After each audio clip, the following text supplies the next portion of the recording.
এখানে যেটা মেন আজকে আকর্ষণ, পেয়ারা আছে। আশা করি এটা কিন্তু আমরা সবাই চিনি আর খেতেও খুব ভালোবাসি। এই পেয়ারা দিয়ে কিন্তু আজকে এই স্যান্ডউইচটা তৈরি করব, তো দেখতে থাকো।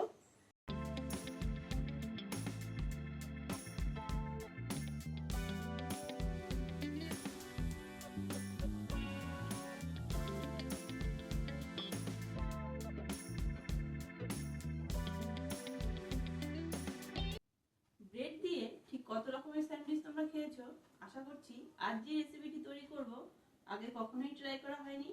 চিন্তার কিছু নেই, তার জন্য তো আছি আমি কাকুলি, তোমাদের প্রিয় চ্যানেল সিক্রেট কুকিং ডায়েরিতে। আজকে শেয়ার করব একটি ইউনিক আর একটি নতুনত্ব রেসিপি। আশা করছি তোমাদের ভালো লাগবে, তাই ভিডিওটা কিন্তু স্কিপ না করে প্রথম থেকে শেষ পর্যন্ত সাথে থেকো।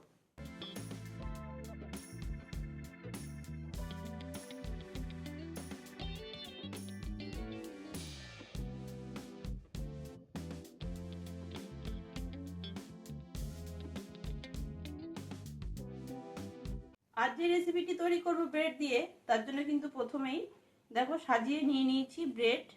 এখানে পরিমাণটা তোমরা কম বেশি করে নিও, আমি আনুমানিক একটা নিয়েছি। এখানে জানি না এক প্যাকেটে কতগুলো থাকে, যে কটা আছে সে কটাই নিয়ে নিয়েছি। এখানে নিয়েছি বিস্কুটের গুঁড়ো, দেখতেই পাচ্ছ অনেকটাই নিয়েছি। আর এখানে যেটা মেন আজকে আকর্ষণ, পেয়ারা আছে। আশা করি এটা কিন্তু আমরা সবাই চিনি আর খেতেও খুব ভালোবাসি।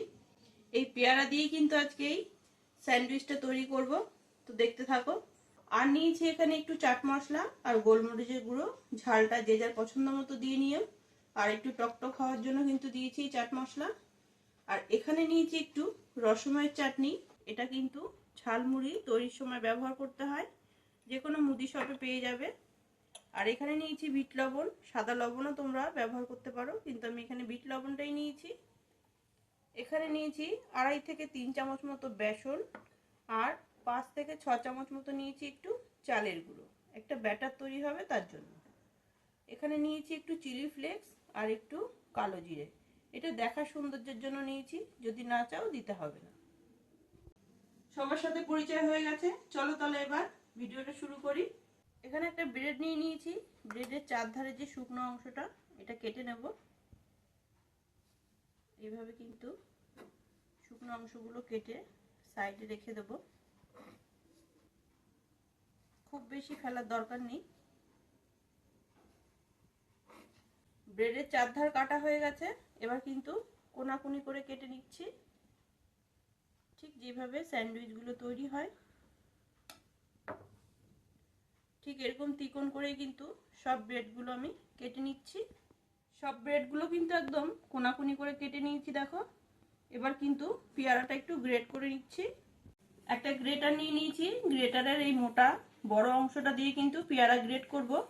এপাশে যে সরু অংশটা আছে এটা দিয়ে কিন্তু গ্রেট করব না, এটা দিয়ে এবার গ্রেট করে নিচ্ছি। পেয়ারা কিন্তু ভালো করে ধুয়ে পরিষ্কার করে নিয়েছি। এভাবে যেহেতু একটু মোটা মোটা ভাবেই পড়বে,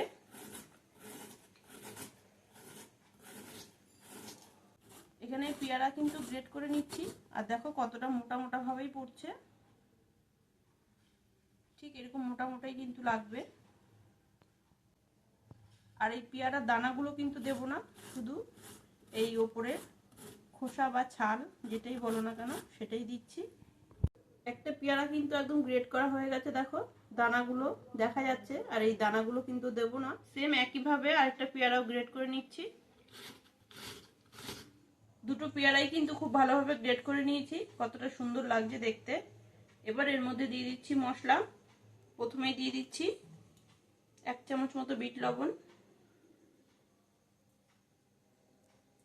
লবণ দিলেই কিন্তু পেয়ারা একটু নরম হয়ে যাবে, আর এইভাবে লবণের সাথে মিশিয়ে দিচ্ছি যাতে খুব তাড়াতাড়ি একদম নরম হয়ে যায়। এবার দিয়ে দিচ্ছি গোলমরিচের গুঁড়ো আর চাট মশলা, একসাথেই দিয়ে দিলাম। দিয়ে দিচ্ছি একটু কালো জিরে সামান্য, আর দিয়ে দিচ্ছি একটু চিলি ফ্লেক্স। আর সবশেষে দিয়ে দিচ্ছি আর একটু চটপটা করার জন্য এই রসমালাইয়ের চাটনি। খুব ভালোভাবে কিন্তু এবার মিশিয়ে নিচ্ছি। খুব ভালোভাবে কিন্তু পেয়ারা মশলার সাথে মিশিয়ে নিয়েছি। এবার একটু রেখে দেবো, ততক্ষণ একটা ব্যাটার তৈরি করে নিচ্ছি। ব্যাটার তৈরির জন্য একটা বোল নিয়ে নিয়েছি। বোলের মধ্যে নিয়ে নিচ্ছি চালের গুঁড়ো, আর নিয়ে নিচ্ছি বেসন। যদি এখানে চালের গুঁড়ো দিতে না চাও তাহলে কিন্তু ময়দাও দিতে পারো। দিয়ে দিচ্ছি বিট লবণ, আর বাদ বাকি যে চিলি ফ্লেক্স আর কালো জিরা আছে সেটাই দিয়ে দিচ্ছি। দিয়ে দিচ্ছি সামান্য একটু হলুদ গুঁড়ো। খুব ভালোভাবে মিশিয়ে নিচ্ছি চালের গুঁড়ো বেসন। এবার কিন্তু জল দিয়ে একটা মোটা ব্যাটার তৈরি করে নিচ্ছি। দিয়ে দিচ্ছি জল।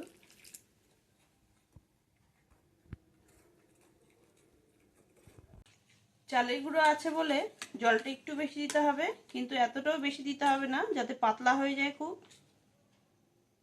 ব্যাটার কিন্তু এভাবে ফেটাতে ফেটাতে কতটা পাতলা হয়েছে দেখো। ঠিক এরকম ঘন রাখলেই হয়ে যাবে, কারণ যেহেতু ব্রেডে কোট করা হবে।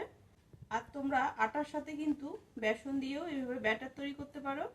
সেক্ষেত্রে ব্রেডগুলো ভাজার সাথে সাথেই খেয়ে নিতে হবে, কিন্তু চালের গুঁড়োর সাথে বেসন দিয়ে ব্যাটার করলে ঠান্ডা হয়ে যাওয়ার পরেও কিন্তু একটা ক্রিস্পি ভাব থেকে যাবে। এবার কিন্তু ব্রেডগুলো একটু সাজিয়ে নেব। এখানে 2 টুকরো ব্রেড নিয়ে নিয়েছি। ব্রেডের উপর দিয়ে দিচ্ছি একটু টমেটো কেচাপ, এতে করে টেস্টটা ভালো আসবে। লাগিয়ে নিলাম, আর এপাশেও কিন্তু একটু দিয়ে নিচ্ছি। যেহেতু পেয়ারাটা যখন আমি মশলা দিয়ে মিক্সিং করেছি তার মধ্যে কিন্তু কোনো মিষ্টি কিছু যায়নি, দুটোতেই মাখিয়ে নিয়েছি। একটা ব্রেডের ওপর কিন্তু দিয়ে দিলাম মশলা মাখিয়ে রাখা পেয়ারা। এইভাবে কিন্তু একটু স্প্রেড করে নিতে হবে যাতে খুব ভালোভাবে সেট হয়ে যায়। দেখো কতটা ভালো লাগছে দেখতে। আর এর উপর থেকে কিন্তু আরেকটা ব্রেড দিয়ে এইভাবে স্যান্ডউইচ তৈরি করে নিতে হবে। একটু চেপে দিলাম যাতে খুলে না যায়। ঠিক এইভাবেই তৈরি হবে। আরেকটা করে দেখাচ্ছি। দুটো ব্রেডের টুকরো নিয়ে ওপর থেকে দিয়ে দিচ্ছি একটু টমেটো কেচাপ। দুপাশেই ভালো করে মাখানো হয়ে গেছে। এবার এর ওপর থেকে দিয়ে দেবো মশলা দিয়ে মাখিয়ে রাখা পেয়ারা।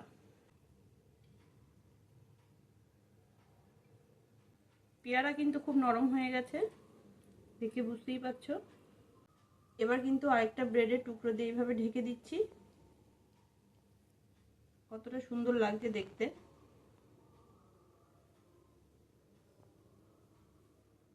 সব স্যান্ডউইচগুলো কিন্তু খুব সুন্দরভাবে তৈরি করে নিয়েছি। এবার কিন্তু ব্যাটারে কোট করব। একটা করে স্যান্ডউইচ নিয়ে ব্যাটারের মধ্যে কিন্তু এভাবে কোট করে নিচ্ছি। খুব বেশিক্ষণ রাখা যাবে না। চারদিকে এইভাবে ব্যাটার মাখিয়ে নিয়ে সোজা দিয়ে দেবো কিন্তু এই বিস্কুটের গুঁড়োর মধ্যে।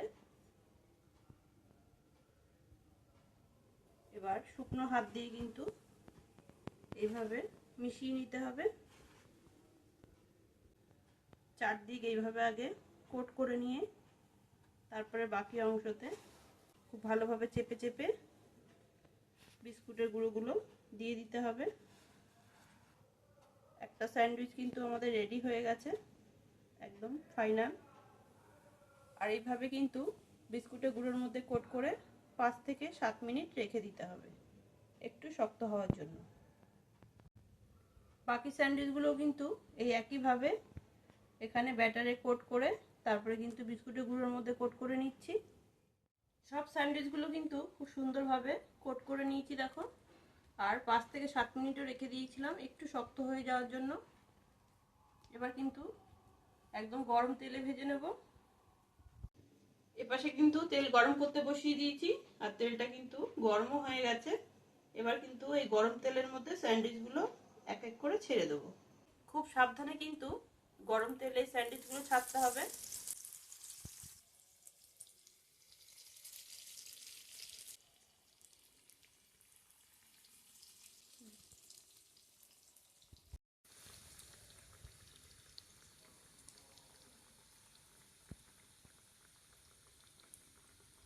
কাজটা কিন্তু করতে হবে একদম গ্যাসের ফ্লেমটা মিডিয়ামে রেখেই, লোতেও রাখা যাবে না, আবার ফুল হিটেও দেওয়া যাবে না, তাহলে হয়তো উপর থেকে কালার চলে আসবে কিন্তু ভেতরটা ঠিকঠাক মতো কুক হবে না। এক পাশ কিন্তু হয়ে গেছে, এবার উল্টে দিচ্ছি।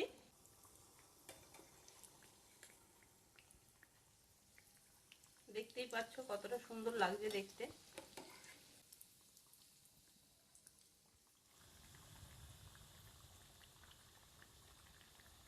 স্যান্ডউইচগুলো কিন্তু খুব ভালোভাবে ফ্রাই করে নিয়েছি, উল্টে পাল্টে দেখো সব পাশে কিন্তু একই রকম ভাবে ফ্রাই হয়েছে।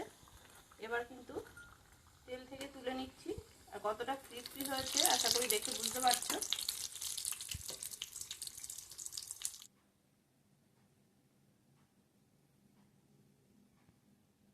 বাদ বাকিগুলোও কিন্তু একইভাবে ভেজে নিচ্ছি।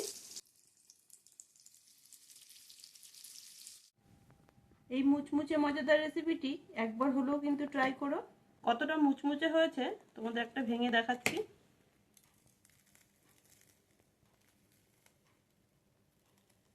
আশা করি দেখে বুঝতে পারছো ভেতরটাও কিন্তু খুব ভালোভাবে কুক হয়ে গেছে। দেখো আওয়াজ হচ্ছে। কত সহজেই কিন্তু একটা সামান্য উপকরণ দিয়েই এত সুন্দর একটা রেসিপি তৈরি করে ফেললাম। আশা করছি তোমাদের ভালো লেগেছে। যদি ভিডিওটা ভালো লাগে অবশ্যই কিন্তু লাইক করো, কমেন্ট করো আর শেয়ার করে দিও প্রচুর প্রচুর। সিক্রেট কুকিং ডায়েরি চ্যানেলটি সাবস্ক্রাইব করে রাখো এইরকমই ইউনিক মজাদার রেসিপি পাওয়ার জন্য। এরকমই মজাদার রেসিপি নিয়ে দেখা হচ্ছে তোমাদের সাথে নেক্সট ভিডিওতে। ততক্ষণ ভালো থেকো, সুস্থ থেকো।